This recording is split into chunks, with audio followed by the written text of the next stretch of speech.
Every cult has the same goal, the utter submission of its members. Cult members surrender everything. They give up their physical freedom, where they can go, who they can see, how they can dress. But more than that, they give up control of their minds. Cult leaders determine what their followers are allowed to believe, even in their most private thoughts. In order to do this, cults separate people from all they have known before. They force their members to renounce their former lives, their countries, their customs. They allow no loyalty except to the cult. The first thing they attack always is the family. Families are the main impediment to brainwashing and extremism. That's true in every culture. So if you're going to control individuals, if you're going to transform free people into compliant robots, the first thing you must do is separate them from the ones who love them most. Because it's happening here. In the last 10 days, some of our most prominent citizens have sworn allegiance to a cult. Converts go by the term allies, and like all cult members, they demand total conformity. They ritually condemn their own nation, its history, its institutions, its symbols, its flag. They denounce their own parents. At the congregation meetings. So, remain active. Lastly, respect the arrangement for discipline. Brothers and sisters, this is hard. Simply put, respect the decision that resulted in our family member being disfellowshipped. This is the best decision for everybody. Disloyalty to Jehovah's arrangement is not going to work. For example, when someone is disfellowshipped, one of the reasons they want to come back into Jehovah's organization is to associate with the brothers and sisters in the congregation and likely to associate with their family.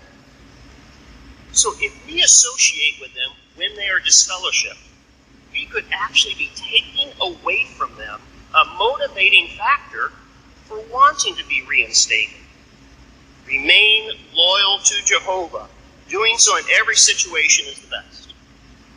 Now we mentioned 3 things to do. Now we're going to mention 3 things not to do, and 2 of them are games not to play. The first one is don't play the blame game. Resist self-blame. We may think that we're at fault somehow. Remember that Jehovah holds sinners responsible for their actions. Each person has to have a personal relationship with Jehovah.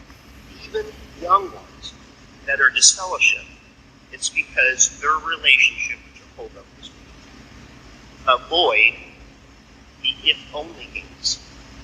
If only we would have preached more. If only I would have talked to them more. If only we would have done more in the organization. If only.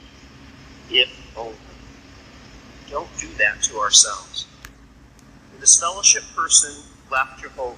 They knew the results of their actions. They are the ones that made the wrong choice. Don't blame ourselves. And finally, brothers, do not, never give up. Leave the matter in Jehovah's hands. Remember, even if we could get involved in their life, which we cannot do anything in comparison to what Jehovah can do. He knows their hearts. He knows their thinking. He knows what they need much more than we do, even more than a loving parent. But just imagine now, if we did remain loyal and we talked to them and associated with them, could you imagine the feeling we would have the night they were reinstated and they walked up to us and said, "Why weren't you loyal to Jehovah when I was disfellowshipped?" It would cut us at our heart. What joy you would have if they walked up and said, "Thank you for being loyal to Jehovah. Your example motivated me to return to serve Jehovah." Remember, in all cases, being loyal to Jehovah is the most important thing.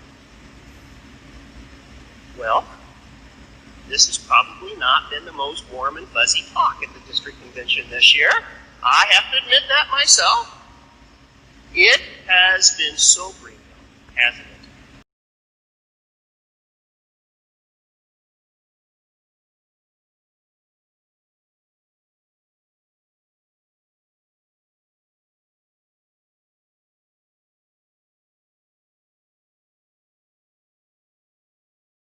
In addition to jealousy, one of the other things that an abusive partner, emotionally abusive partner, will do is try to monitor and control who you speak to and when you speak to them. There's a big difference between concern and control, and if somebody wants to monitor every aspect of your life, they're probably more controlling than they are concerned about you.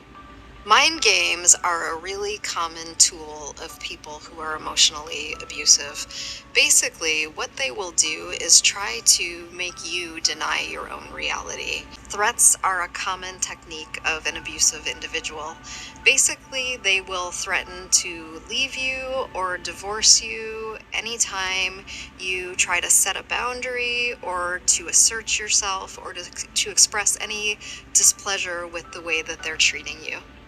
Another strategy that an abuser will use is they will blame you for their bad behavior. So they may say something mean, they may do something cruel, and instead of taking responsibility for their own actions, they will say that somehow you were the cause of that behavior on their part.